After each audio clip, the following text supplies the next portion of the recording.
Hello बच्चों, let's start the question. The question is consider an experiment of tossing a coin repeatedly until the outcomes of two consecutive toss are same. If the probability of random toss resulting in head is 1 by 3, then the probability that the experiment stopped with head is. तो option A है आपका 1/3, option B है 5/21 और option C है 4/21 और option D है आपका 2/7 दे रखा है. अब उन्होंने क्या बोला है कि क्वेश्चन में कि टॉस कर रहे हैं कॉइन को. तो अगर इसके की कंसेप्ट की बात करें, इसमें की कंसेप्ट की बात करें तो इसमें हमारे पास कॉइन फ्लिप प्रॉपर्टी यूज होगी. Okay, coin flip property. और एक प्रॉपर्टी है हमारे पास जीपी. जीपी भी इसमें यूज हो रही है. ठीक है, जीपी बोले तो ज्योमेट्रिक प्रोग्रेशन. इसका जो हमारे पास बेसिक फॉर्मूला होता है एस इन्फिनिटी इक्वल्स टू होता है आपका ए अपॉन में 1 - आर, जहाँ पे जो ए होता है वो आपका फर्स्ट टर्म होता है, फर्स्ट टर्म. और आपका आर होता है वो कॉमन रेशियो. क्या होता है आपका कॉमन रेशियो. अब क्वेश्चन पे आते हैं. क्वेश्चन में क्या बोला गया है कि टू कॉन्जिक्यूटिव टॉस कर रहे हैं, आर सेम आ रहे हैं. ठीक है, जब टू कॉन्जिक्यूटिव टॉस कर रहे हैं तो सेम हमारे पास क्या क्या आ सकते हैं, और हेड पे ही क्या हो रहे हैं, वो स्टॉप हो रहे हैं. ठीक है, तो प्रोबेबिलिटी निकाल रहे हैं हम हेड पे स्टॉप होने की. ठीक है, तो ये आ सकता है हमारे पास. फर्स्ट केस में क्या मिलेगा आपको, हेड हेड आ सकता है, प्लस अब हेड टेल, हेड हेड आ सकता है, हेड पे ही स्टॉप करना है, plus head tail, head tail, head head आ सकता है. इस तरीके से हमारे पास ये इनफाइनाइट तक. अब जरूरी नहीं कि हमारे पास कि हेड हेड ही आ जाए. ठीक है, टेल भी आ सकता है. तो यानी कि क्या आ सकता है, टेल हेड हेड आ सकता है, प्लस टेल हेड और आपका टेल हेड और आपका हेड आ सकता है. कितना आ गया, टेल हेड हेड आ सकता है, प्लस टेल हेड और आपका टेल हेड हेड आ सकता है. इस तरह से हमारे पास ये भी इनफाइनाइट तक आ जाएंगे सारे. अब इस क्वेश्चन में हमें देखना है कि ये कौन सी सीरीज बन रही है. तो सीरीज की बात करें हमारे पास, अगर कॉमन रेशियो की बात करें तो इसमें क्या आ रहा है आपका, जो फर्स्ट टर्म तो आपका हेड हेड आ जाएगा, और कॉमन रेशियो क्या मिलेगा आपको, एच टी मिलेगा. ठीक है ना, एच टी यहाँ पे ये मिलेगा, यहाँ पे एच टी आ रहा है, तो वो उसके बिहाफ पे हम इसको सॉल्व करेंगे हम अकॉर्डिंग टू द जीपी. तो यहाँ से आ जाएगा प्रोबेबिलिटी इक्वल्स टू, मैंने जो फॉर्मूला बता ही दिया है कि ए अपॉन में 1 - आर.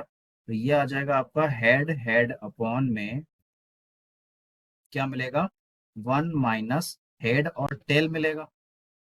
ओके, और प्लस आपका दूसरी कंडीशन में क्या आ रहा है आपका, टेल हेड हेड. या इसमें फर्स्ट कंडीशन क्या है आपकी, टेल हेड हेड की दे रखी है, और इसमें 1 - जो रेशियो हो जाएगा वो क्या मिलेगा आपको, टेल हेड मिलेगा.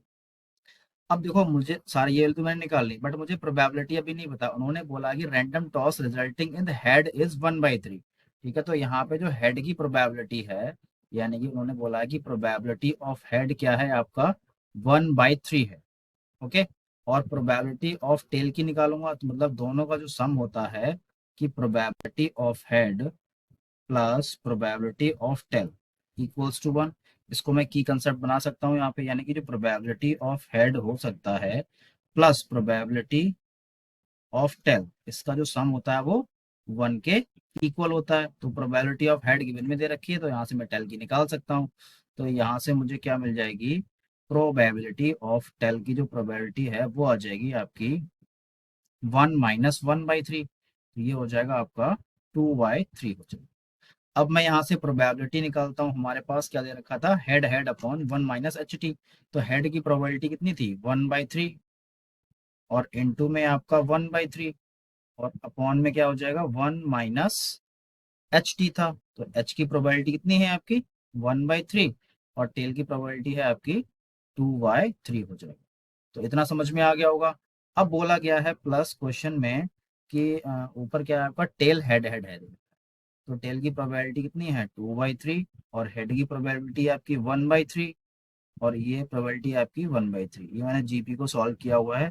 वन माइनस हो जाएगा आपका टेल हेड। टेल की प्रॉपर्टी कितनी है आपकी 2/3 और हेड की आपकी 1/3। अब मैं इसको सॉल्व कर लेता हूँ, तो यहाँ पे क्या मिलेगा आपको 1/9 मिलेगा और अपॉन में कितना हो जाएगा 1 - 2/9 प्लस, ऐसे ही इसको सॉल्व करूंगा तो यहाँ पे मुझे क्या मिलेगा 2/3 3 ज़ा 9 3 ज़ा 27 मिलेगा और अपॉन में कितना हो जाएगा 1 - 2/9। अब इसको मैं सॉल्यूशन करता हूँ तो यहाँ पे क्या मिलेगा 1/9। अब 9 ऊपर आ जाएगा और 9 में से 2 जाएगा तो आपका 7 मिलेगा प्लस, ऐसे ही 2/27 है। ऐसे ही इसको मैं ऊपर ले जाऊंगा तो कितना हो जाएगा 9/7 हो जाएगा। तो 9 से आपका 3 × 27 हो जाएगा और 9 से 9 कट जाएगा। तो हमारे पास जो रिमेनिंग टर्म बचे हुए हैं वो क्या है आपके 1/7 बचा है प्लस, और यहाँ पे आपका 2/21 बचा है। तो यहाँ पे अगर मैं एलसीएम की बात करूँ तो एलसीएम आपका 21 आ जाएगा, 7 × 3 = 21 और +2। आपका जो फाइनल आंसर आ जाएगा वो क्या मिलेगा 5/21। तो यही इस क्वेश्चन का फाइनल आंसर है। अब मैं ऑप्शन चेक कर लेता हूँ, आपका ऑप्शन है वो कौन सा करेक्ट हो जाएगा वो देख लेते हैं। आपका ऑप्शन है आपका बी ऑप्शन आपका करेक्ट हो जाएगा, यानी कि 5/21। ओके, सो आई होप आपको समझ में आ गया होगा। ऑप्शन बी है जो आपका करेक्ट है। Thank you.